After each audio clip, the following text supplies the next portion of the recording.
amigos telespectadores da Rede Vida de Televisão e do programa O Pão Nosso de Cada Dia. O livro da sabedoria é o último livro do Antigo Testamento a ser escrito. Ele foi escrito mais ou menos 50 anos antes de Cristo.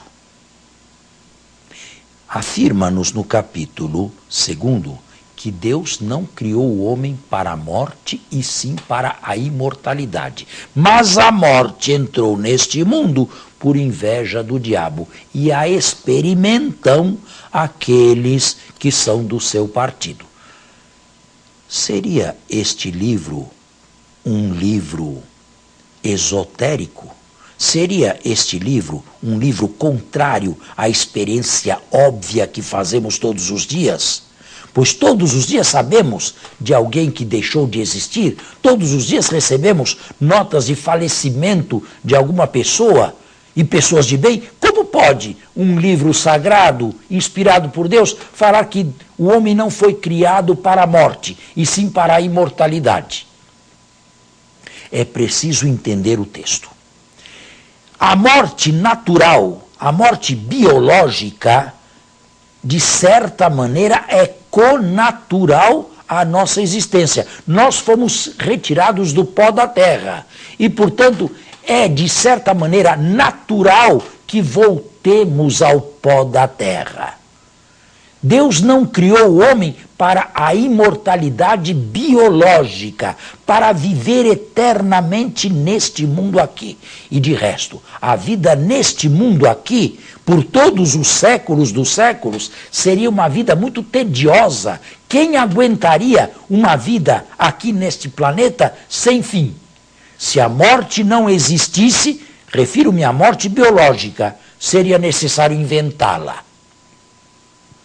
O texto fala da morte eterna, da morte escatológica, daquela que o Apocalipse e o seu autor chamam morte segunda. Deus não criou o homem para a imortalidade, para a morte eterna, ou seja, para o inferno, para a condenação.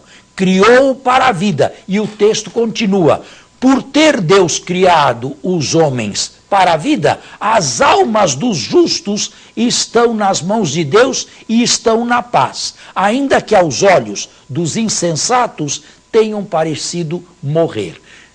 Notem, os justos já morreram biologicamente, mas não morreram de morte eterna. A morte dos justos foi simplesmente uma passagem páscoa para uma plenitude de vida que gozam diante de Deus.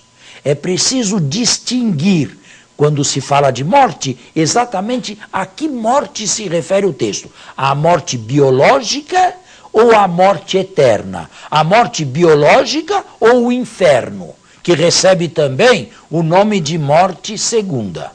Que nós morramos biologicamente, como de resto os animais que não pecaram e morrem também, é natural. Mas que nós caiamos na morte segunda, que nós caiamos na condenação ou no inferno, não é natural. Para esta segunda morte, Deus não nos criou. E por isto mesmo, sem medo de contradição, o autor pode falar que as almas dos justos que já passaram pela morte biológica deste mundo estão nas mãos de Deus. Estes não conheceram a morte segunda, conheceram apenas a morte Páscoa ou a morte passagem.